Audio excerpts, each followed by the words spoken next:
ارشد شریف کا واقعہ بھی اس میں آ رہا ہے. کیا اس میں بھی جنرل فیض حمید شامل تھے؟ اگر ارشد شریف کے واقعے میں جیسا کہ ان کی والدہ نے نام دیے تھے، کچھ لوگوں کے نام دیے تھے سپریم کورٹ کو کہ یہ لوگ اس کے ذمہ دار ہیں، ان کے خلاف مقدمہ درج ہونا چاہیے، تو وہ تو نہیں ہوا. رسوا تو ارشد شریف کی والدہ ہی ٹھہری کہ جس کے 2 بیٹے شہید ہو گئے. اس کا میاں آرمی کا آفیسر تھا، لیکن یہاں تو جس کی لاٹھی اس کی بھینس. اور پھر بقول شاعر یہ جس طرح قتل کرتے ہیں نا کہ جی دامن پہ کوئی چھینٹ نہ خنجر پہ کوئی داغ، تم قتل کرو ہو کہ کرامات کرو. تو یہاں تو کرامات ہو رہی ہیں، اور ایسے ایسے طریقے سے کرامات ہو رہی ہیں کہ ساری دنیا جانتی ہے کہ یہ کام کس کا ہے، لیکن ہم نام لینے سے ڈرتے ہیں. جنرل باجوہ کی گرفتاری بہت ضروری گرفتاری، کیونکہ جنرل باجوہ نے پاکستان کے خلاف جو کچھ کیا یہ تو بہت چھوٹا ہے. اس نے 2019 میں جس وقت کشمیر کا سودا اس نے کیا، وہ پاکستان کی پیٹھ میں خنجر گھونپنے کے مترادف، اور پاکستان کی پیٹھ میں خنجر گھونپنے والے 2 لوگ ہیں. ایک جماعت علی شاہ صاحب ہوا کرتے تھے، بڑے سید تھے اور بڑے قابل آدمی ہوا کرتے تھے. وہ ہمارے ہاں انڈس واٹر کمیشن میں پاکستان کے سربراہ ہوا کرتے تھے پاکستان کی طرف سے، اور بھارت سے گفتگو کیا کرتے تھے، گفت و شنید کیا کرتے تھے. اور آخر میں انہوں نے ایک ایسا معاہدہ کیا جس میں پاکستان کے حصے کا مزید پانی بھی بیچ دیا اور فرار ہو کر یہاں سے کینیڈا چلے گئے. لعنت ہے ایسے بے غیرت لوگوں پر جو ملک کے مفادات کا سودا کرتے ہیں اور اپنی ذاتی جائیداد میں اضافہ کرتے ہیں. وہ سید جماعت علی شاہ ہوں، جنرل باجوہ ہوں، جنرل فیض حمید ہوں یا کوئی اور.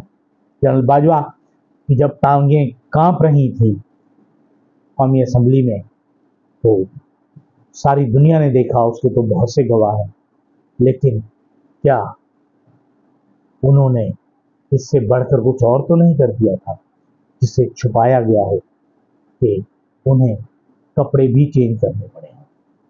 یہ ایسے بزدل لوگ ہمارے حکمران بنے، ہماری فوج کے سربراہان بنے، جنہوں نے اس ملک کو تباہی اور بربادی کا سوا کچھ نہیں دیا. آج ہم جو بھگت رہے ہیں دہشت گردی کے خلاف، وہ جنرل باجوہ جیسے بزدل اور منافق اور غدار لوگ.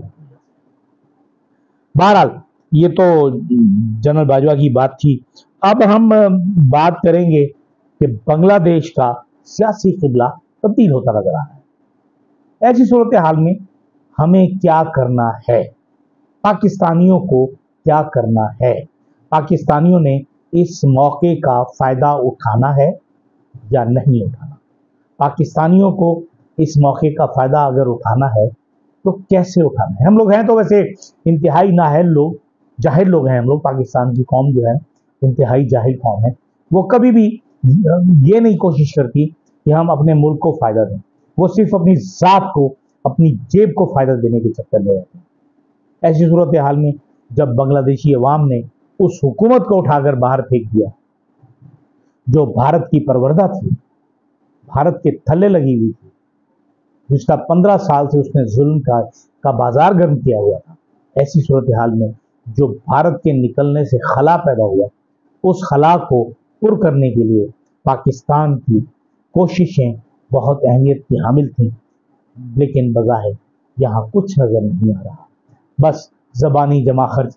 یہ تو وہ لوگ ہیں بزدل ہمارے حکمران جنہوں نے کبھی اسرائیل کا نام لے کر فلسطینیوں پر ہونے والے مظالم پر اس کے خلاف بات نہیں کی، اس کی مذمت نہیں کی. یہ کس طرح بات کریں؟ یہ سب ایک ہی جیسے لوگ ہیں، یہ تمام لوگ ایک ہی جیسے ہیں، اور یہ صرف اپنی ذات، اپنی کرسی کی بات کرتے ہیں. ان سے تو حسینہ واجد بہتر، جنہوں نے یہ بتایا کہ امریکہ ان کی حکومت کے خلاف کیوں تھا کہ ایک جزیرہ اس نے مانگا تھا جہاں وہ فوجی اڈا قائم کرنا چاہتا تھا اور وہاں بیٹھ کر وہ اس خطے کو قابو کرنا چاہتا تھا. وہاں ایک